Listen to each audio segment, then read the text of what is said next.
It all started with a very simple idea. Tell the stories of how successful middle market CEOs made it to the corner office. I'm Brant Handley, founder and managing director of Resource Options International, or ROI. We're the USA's premier executive search firm focused exclusively on empowering middle market companies to attract, hire, and retain A players while transforming top executives' careers and lives. ROI's Into the Corner office is dedicated to discovering how middle market CEOs advance their career, and we're making these remarkable and sometimes quite unbelievable stories available to you for the very first time. Listen and learn about the challenges they've overcome, the interesting people they've met along the way, and the lessons learned that steered these executives' unique journey into a middle market corner office of their own. I know you enjoy these CEO stories as much as I've enjoyed recording them. So thank you for listening today. And if you like what you've heard, rate us on iTunes or wherever you get your podcasts. I'm looking forward to you joining me on the next great middle market CEO adventure into the corner office.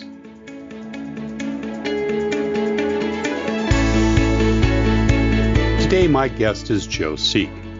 With more than 25 years of experience in the insurance industry, Joe is responsible for promoting and expanding the Beecher Carlson brand and footprint through client service, prospect development, and team recruitment and development. Joe began his career as a property underwriter for Arkwright Mutual and then developed and serviced a large book of risk management clients for Hobbs Group. He joined Beecher Carlson in 2004 and has held numerous sales and leadership positions in the company and currently serves as their CEO. Joe is a graduate of Loras College in Dubeque, Iowa, where he earned a Bachelor of Arts in Finance and Marketing. Joe Siech, welcome into the corner office. Thank you, Brant. Great to have you here. And I'm out on the West Coast, so it's kind of an early, chilly morning. What's the weather like in Atlanta today? Rainy and a little chilly. So we got identical climates, it sounds like.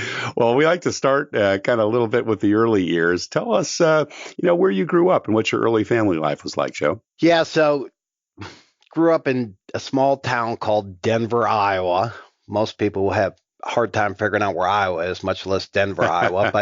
But anybody who's familiar with the state of Iowa, it's about, an hour and 30 minutes north of Cedar Rapids. Right. And my folks both grew up in a big city. My dad was from Chicago originally. Met my mom in Omaha when he went to school in Creighton and worked for Walgreens out of college, moved around 6 times in, his first 4 years of their marriage, and then found a place where he was able to buy some acreage, and Nice. That was it. Wasn't going to transfer anymore. Got it. Only child, brothers and sisters? Oldest of 5. Oldest of 5.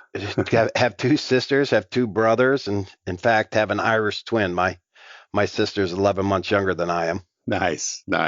What were your parents like? Educated? Did they go through college? Kind of decided to, settle down on the farm a little bit, right? So tell us about kind of that journey. Yeah. So my dad, like I said, my dad grew up in Chicago and went to Creighton to go to pharmacy school. My mother went to nursing school, so they were both educated. Yeah. Both first generations to go to college. So nice. Both worked in the healthcare industry, and both of them worked as we were growing up. Right. And were they, kind of looking for a little more of a rural lifestyle? What led them ultimately to Denver, Iowa? My dad got transferred to Waterloo with Walgreens, and Okay. Denver's about a half hour from Waterloo. And he found this piece of ground and was Nice. he was always an outdoors guy and liked to hunt and fish. And that was kind of his release from, being in a working professional environment. Corporate setting. Yeah. Did you take on They're that? still there today. Yeah. Is that right? Great. And did you take on those interests as well? Did you enjoy the outdoors and living in the country, so to speak? I did.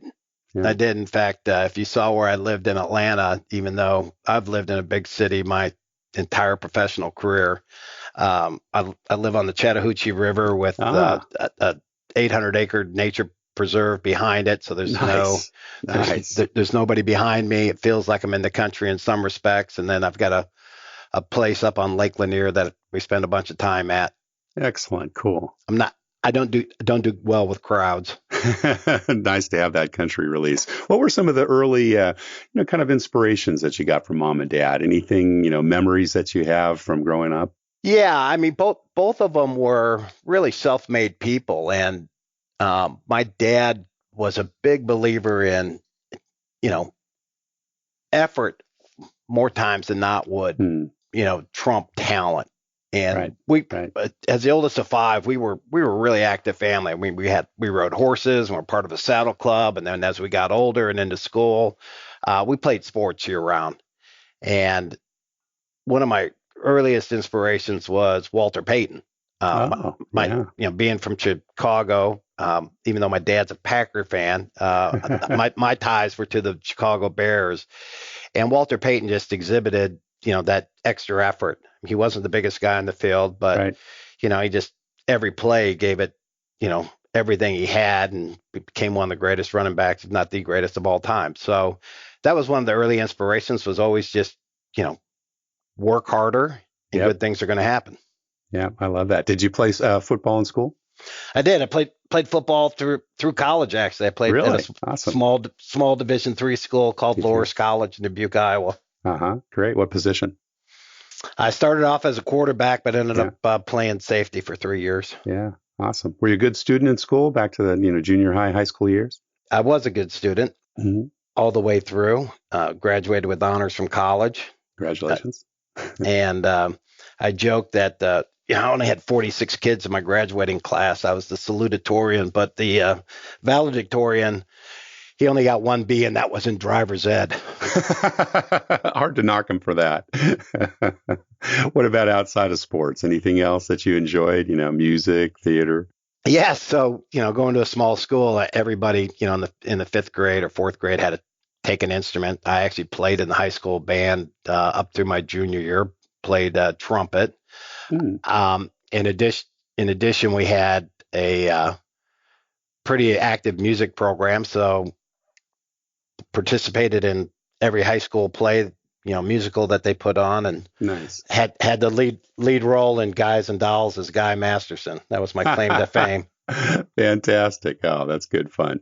So it sounds like it was a pretty fun place to grow up. Younger brothers and sisters, pretty active in their lives too. It sounds like you were all pretty close in age. Yeah, all the way through. So, Yeah. my youngest sister's 8 years younger, but everybody else was just kind of stair stepped right down the line. So, everybody played sports year round. Most of us did the band and the music as well. So, yeah, we were encouraged to participate. What about entrepreneurial things? Anything that you did younger, had the ubiquitous paper route or sold Christmas cards, that kind of stuff? So I grew up in a pretty Pretty rural, rural area. Yeah. pretty rural Yeah. community. So the entrepreneurial stuff was at the age of 8 or 9, would go work with farmers to help them bale hay. Right. Right. As soon as you were old enough to be able to, lift a 50-pound bale of hay, that somebody would hire you to put you in the hay mow, so you could stay pretty busy doing that. Probably the earliest experience that's a little different for most people is you can detassel corn in Iowa. Hmm. So you can actually, as a young person, once you turn 14, you can contract with the seed corn companies if you're not part of a regular crew to detassel corn. And most people say, what in the heck is that? What is that? Yeah. So when you plant seed corn, you Yeah. plant it where you have, back then it was 4 rows of female corn, 2 rows of male corn. Don't ask Hmm. me how they know the difference between the Yeah. seed, but they I was do. going to say, right. And they plant it that way down the field. And what you have to do, so you don't get cross pollination and you get the seed qualities you want, is you actually have to take the tassel, that thing that looks like a flower at the top of a corn plant. You've got to take the tassel out of the female plants. Because that's where the seeds are. Yeah. Huh. Right. So that's where the pollen is. So Oh, the pollen is. you want the male plant to pollinate the female plants. So Got those are it. great Right. times. The first year, I mean, this is crazy to think about it today. I'm 54, so 40 years ago, in the middle of I think it was outside of Dyke, Iowa. I don't even have a driver's license. I was with a cousin of mine who was 16 months older than I was, and my folks dropped us off in the middle of the country for 7 days. We pitched a tent, Really? had a cooler, and detasseled 12 acres of corn. Wow. Did they feed you? That was our little project. We fed The farm? ourselves. You fed yourselves. Oh You my were gosh. self-sufficient. So Wow. it's Wow. pretty nutty thinking about it today. Yeah, But exactly. the good news was I only had to do that a couple of years, and then I went to work for my uncle who had a big and tall men's store. So Okay. started working there when I was 15. Worked every weekend, Saturdays anyway, and probably twice a month on Sunday, 1 to 5. And as I got older and had my driver's license, I actually would do it once or twice a week during the evenings for them. Nice. Nice. And did you do that all the way through college then too? Working for Uncle? I did that up until through my freshman year. Right. I'd come back in the summer and work with him. But then my sophomore year, I actually got a job driving a route truck for Pepsi Hmm. Cola. Oh yeah. So in the summer, they had what they called swing drivers to fill in for vacation time. Right. So I had to get my chauffeur's license, learn how to drive a semi, and slug cases of Pepsi.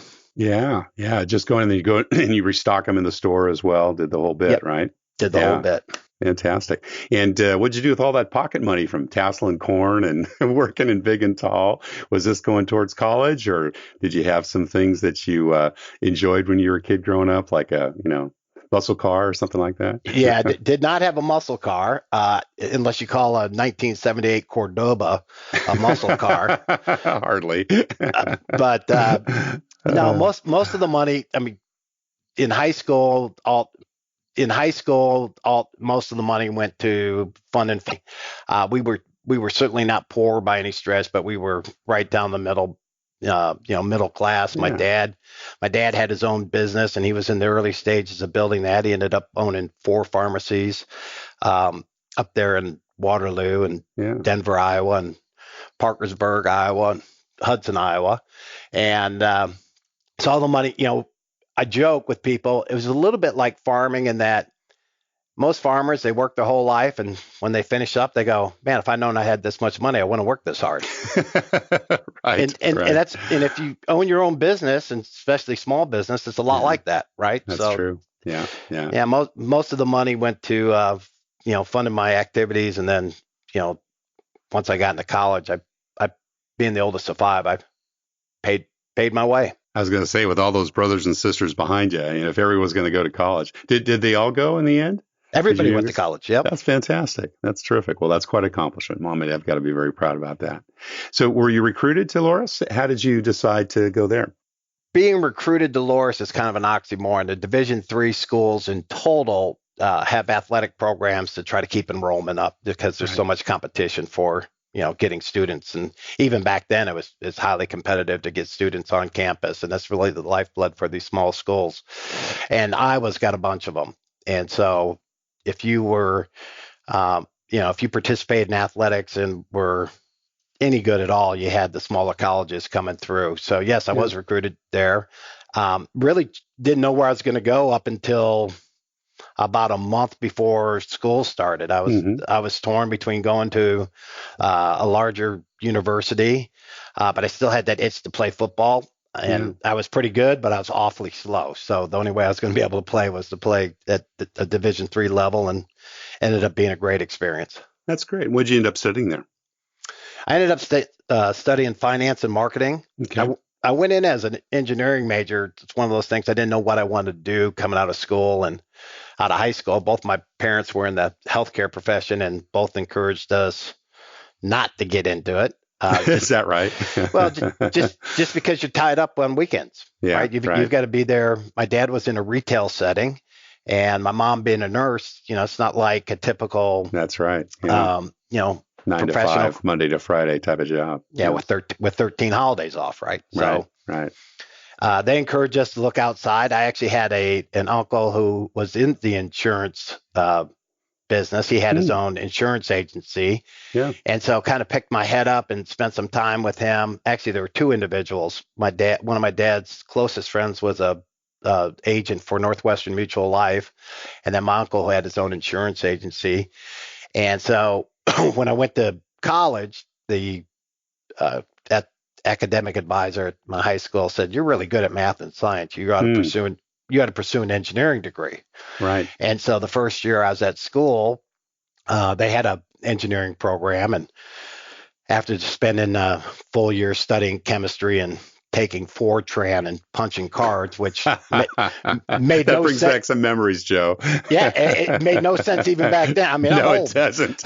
I'm old, but Fortran was already a dead language. I'm like, Oh my why? gosh, yeah. I remember those stacks of cards going to the computer room, right? Why? Oh, Why are we goodness. punching these cards? And the response was, well, that's what we had to do. Yeah, that's right. Yeah, you have to learn how it works, right? I Yeah. have to learn how it works. And but anyway, I took a marketing class because I was at a liberal arts school, and you could take something at my second semester freshman year, and I'm like, this seems more interesting than all that engineering stuff I'm doing. Right. So changed my major and got a finance degree and minored in marketing. Nice. And what was that first job you took out of college? So I went to work for a company called Arkwright Mutual, which is now FM Global. It's a multinational specialty insurer for property insurance for some of the largest companies. So right in the into world. the insurance industry. Yeah. Right in. Excellent. And did you have people responsibility early on? Did you remember the first time you started managing people there? Yeah. So I started off went through an underwriting trading program, which was a pretty cool experience. You took this kid out of the Midwest and got on a commercial flight out of O'Hare for the first time ever, flew into Boston and spent 7 months up there in a training program. Awesome. And they sent me out to the field and worked with a really great mentor to start my career. And then about 18 months in, an opportunity existed to go take over a sales territory in Milwaukee. And at that point in time, I had 2 reports. Wow. So that was interesting coming in with, being 26 years old and, a couple of really great ladies that were 15 to 20 years older than I was. They're older than you. Yeah. What were some of the challenges in that relationship or those relationships? Yeah, probably the biggest challenge was they'd both worked for an individual who had been in the territory for a long time. And then they ended up working for the guy who I ended up reporting to initially in a sales capacity, and they both had different styles and they were both older. So probably the biggest challenge was going in there, who's this young kid and what's he going to be able to know? Yeah, what does he know? And probably the first thing I learned is understand what they do, the role that they play, and stay out of their way unless something's going astray. Right. Because they were totally capable. They took it upon themselves to train me. Yeah, I was going to say you probably learned a lot from them as well. Yeah. What were some of the other leadership lessons you got from those early days of management? So probably the biggest one was I was in that role for 3 years and then had an opportunity to transfer with the company to take over a small sales office in Dallas, Texas. And again, it was the same type of scenario, only this time I was being put in above somebody who was pretty senior and had been there in that role for a long time, but the business had been really stagnant and flat. And so I was coming in to shake it up. And probably the biggest thing that I learned in that one was not to come in with my own agenda, guns a-blazing. It was to sit down with the team to understand where we thought we had really good toeholds, really, really good value propositions, but then to understand where we think they thought we could do better, both on the talent side and then, just overall strategy in terms of getting new client. Yeah. And I think I gained a lot of, at first everybody was skeptical that you got this young kid coming in here who's going to, I was 28 years old and everybody's going, what the heck's he going to teach us? Right. And I think taking that extra time to understand where they thought the business was and what we could do better, and then actually going out and implementing some of those things and executing on a strategy certainly didn't hurt. Yeah, awesome. And then I think you went on the underwriting side, right, before coming into Beecher Carlson. Tell us a little bit about that journey. Well, that's where I started my career, on the underwriting side, and then transferred over into production side. So I was with the same company. Arkwright owned a brokerage group called Hobbs Group, and so I transitioned from underwriting into a direct sales role for the insurance company. Oh, Hobbs and Arkwright were related. related Okay.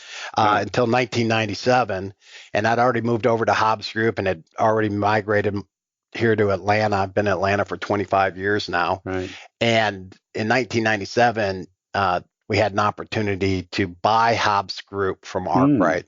Okay. There were 4 executive leaders and about 20 of us that had the opportunity, if we could come up with the money, to buy it from the parent company. Right. And so I was probably 29 or 30 years old, one baby on the way, and was asked, okay, Joe, what can you do? Yeah. How much money you got in the bank, huh? Yeah, we've got this great opportunity. Well, Wow. I didn't have that much money in the bank, but I did have a 401k There you go. that I'd been contributing to diligently since day one coming out of school. And if Yeah. anybody's listening, if you're not contributing to your 401k plan, you need to. That's right. Smart strategy. And there was, they had an opportunity to roll your 401k into the investment. And so that's how we all got started. Yeah, fantastic. And we were 25 million in revenue, and we're able to grow it from 25 to a little over 100 million in the span of 6 years. And had a liquidity event and thought everything was grand, and then life throws you a curveball. And what was that? The company that bought you doesn't do what they say they were going to do with the asset. Right. And so you go, well, that's not what we signed up for. So you pick your head up and start looking around, and had an opportunity to join a couple of the guys that were at the front end of Hobbs Group to relaunch the Beecher Carlson brand 15 years ago. And you didn't come in as CEO, as I recall, right? You came in the senior leadership role in sales, correct? That's correct. Yeah, fantastic. And then got that up and going. And what size is the business today? So when we sold to Brown & Brown 6 years ago, we'd gone from 10 million of revenue to 116 million of revenue. Wow. And at that point in time of the sale, we took about 45 million of revenue and peeled it out and plugged it into other revenue, and peeled it out and plugged it into other Brown & Brown $1 million large account specialty advisory practice. And today we're just shy of 116 million again. So fantastic. Over the past 6 years, we've been able to grow it by about $45 million. Did you ever think you'd step into that CEO role, Joe? There were times where people had approached me about stepping into it, but it was one of those things where whether it was I was ready or not, mentally I wasn't ready. Right. Even though there were a lot of people asking me to step into that role, and kind of age and stage, I don't think I was ready. My kids were all in high school or approaching college, and it's one of those things where life moves by pretty fast. If you don't stop and take a look around, you might miss something. Yeah. And I'd missed a lot with building 2 businesses and the kids growing up. And so initially my thought was, let's continue to do what you're doing, continue building out the sales team and sales leadership team, manage your own book of business and clients, and life was pretty easy. And then 18 months ago, some of the folks that were part of relaunching the brand 15 years ago made a decision to pursue opportunities outside of Beecher Carlson. And I was tapped on the shoulder to step in the chair and decided it was time. Yeah, great. And how's that ride been so far? Tumultuous. It's a different job, isn't it? Yeah. It's a different job, for sure. Everything you say matters. So there's a lot more weight to your words. But it's been exciting. It hasn't been without its challenges, but it's like anything else. What doesn't kill you makes you stronger. and what's so cool about it, from my perspective, as I look back over the past 18 months, is we've been through the ringer. We've had a number of teammates that, like I said, elected to pursue opportunities outside of Beecher, and they're all people that I was in the trenches with, helping build this business. Like I said, going back 15 years ago. But there was natural dislocation, and there was also a lot of outsized noise about. It's a really small, even though insurance is a huge industry, when you're as specialized as we are, it's pretty small actually. Mm-hmm. And so there was Mm-hmm. a lot of outside noise about, well, it's over. They sold the Brown and Brown, the earnout's up. Everybody's going to leave and go do something different. Mm. And the reality is, for some people, that was absolutely true. But there's a great group of people here who have built this company really from the ground Scratch. up. Yeah. I mean, reinvented it. And I got a lot of commitment to those folks. Yeah. And what's happened over this 18 months as we've worked through various changes is we've been able to create a leadership team that everybody feels is our team now. Right. And so getting people to get in the boat and all row it in the same direction. About 6 months ago, it felt like we'd gone through the knothole and we're coming out on the other side. Yeah. That's and awesome. So that's been cool. Yeah. How has your leadership style evolved over time, Joe? I think early on, I was pretty hands-on in a lot of respects, and certainly was when I first, jumped into the corner office, just trying to get my arms around everything that was going on and trying to troubleshoot because we turned over our finance team, we turned over a number of our senior executive team, and so I was really hands-on and probably too involved in a lot of the day-to-day decisions that leaders need to make at the end of the day, right? And so what I've learned the most is, while it's important to know what's going on, you got to let your leaders lead. You've got to give them,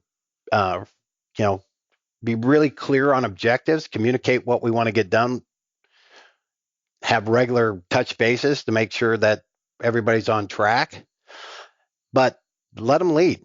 Right. And ask them, what you can do for them versus, telling them what they can do for you. Yeah. Yeah. Well, to that point, how do you decide when it's time to micromanage or stay out of the sandbox, which is, it sounds like you try to do most of the time. The time when it's the micromanage is when you're in a situation where you've been doing things the same way and the results continue to be lackluster. Mm-hmm. Mm-hmm. And, you try to give people direction and objectives, encouragement. And when it's, when things are staying the same, if you look at our mission statement, we lead it off by, we continuously try to challenge the status quo. Right. And we need to do that in our business. If we're going to be successful, we need to walk the walk. Right. And that comes down to what everyone's doing every single day. If you're, Bo Schembechler had a great line. He said, "What do you do if it's not broke? Break it." Yeah. Break it. Because whatever you're doing today eventually is going to become obsolete. So, got to reinvent yourself. Got to reinvent yourself. Yeah.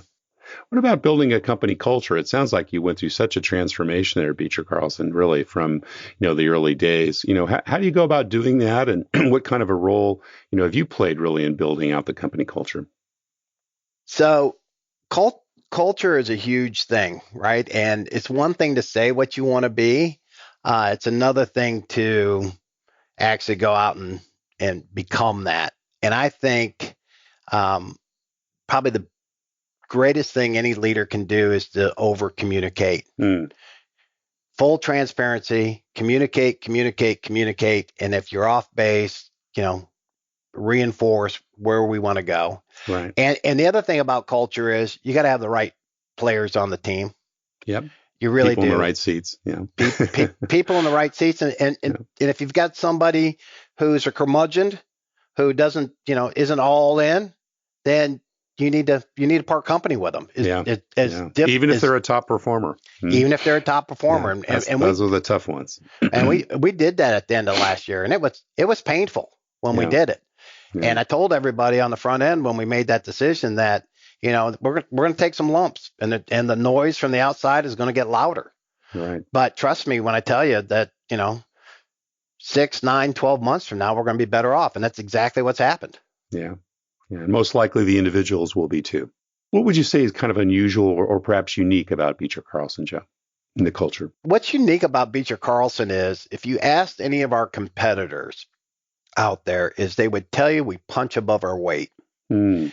And what I mean by that is we're competing against the largest insurance brokers in the world. Right. We're competing against Marsh, Aon, Willis, Lockton, and a bunch of others that have a lot more scale, a lot more capabilities on paper, and yet we beat them every day. Mm. And the reason we beat them every day is we've got a tagline, risk management without passion, innovation, and accountability is just buying insurance. And we've got a bunch of people that believe it. I mean, they are passionate about taking care of their customers. They're passionate about coming up with innovative ways to deal with age-old problems and developing new solutions. And then they're accountable to their clients and each other in delivering what we've said we're going to deliver on. What do you look for when you're making bets on the people you invest in and bring into the company? So we used to use that term bets. And we have gotten that out of our vocabulary. We invest in people. Mm-hmm. Making a bet is, it's low probability, right? The house is going to win if you make bets. So right. we look to invest. And in our business, there's a group of people out there that certainly have a track record. And if they've got a track record and are very specialized in a certain area, we're attracted to them. Right. The other thing, though, Powell Brown, who's the CEO of Brown & Brown, talks about it all the time. Grit. When you can do these personality tests, and they can let you know whether somebody's got the right aptitude for a certain position. But what you can't usually get out of those tests is whether they've got grit. Right. So we look for ways where we can determine whether or not somebody's got grit. And how do you do that? How do you personally determine whether or not people have got the grit? A lot of it is, what are they doing outside of work? Right? What contributions have they made? Either we hire a lot of kids out of school, sure, and it's highly competitive for those. I'm interested in people that have done something outside of just their academic career, right? And not necessarily being the president of their fraternity, although that can be, there can be a lot to that. But we're interested in people that have gone the extra step, that have right. Either community involvement, they participated in some type of athletics or intramurals. There's a competitive right. drive to them. And it doesn't hurt if they've actually spent the time investing in themselves through prior internships or other work experience. Well, Joe, the time has just flown by. We do have one last question we ask all our CEO guests, and that's, what career and life advice would you give someone that, maybe has their eyes on the corner office someday in their own organization? Yeah, probably the best advice I would give them is, don't do it for the perceived perks, the title, the pay, maybe some of the benefits. You really got to do it because you want to make a difference. You think you can make a difference, and you're prepared to lead in a selfless way. If you're not prepared to lead in a selfless way, it's, sitting in the corner office probably isn't for you. Right. Because there's going to always be somebody who's making more money. I joke, we did an acquisition earlier this year and everybody was high-fiving, and I said, yeah, but we also just picked up 100 new HR opportunities. That's right. Right? So that's right. You really got to do it because you want to lead, you think you can make a difference, and it needs not to become about you at that point. It needs to become about the greater organization. Great words of advice. Joe Siech, CEO of Beecher Carlson, thank you so much for sharing your journey into the corner office. Thanks, Brant. Thank you for listening to Into the Corner Office with Brant Hanley. We hope you enjoyed hearing our guest CEO story as much as we did. If you want to hear more CEOs reveal their journey into the corner office, please subscribe via iTunes and tell your friends and colleagues. For more information about Brant, Resource Options International, and the mighty middle market, visit www.goforroi.com. We look forward to having you join us for our next episode.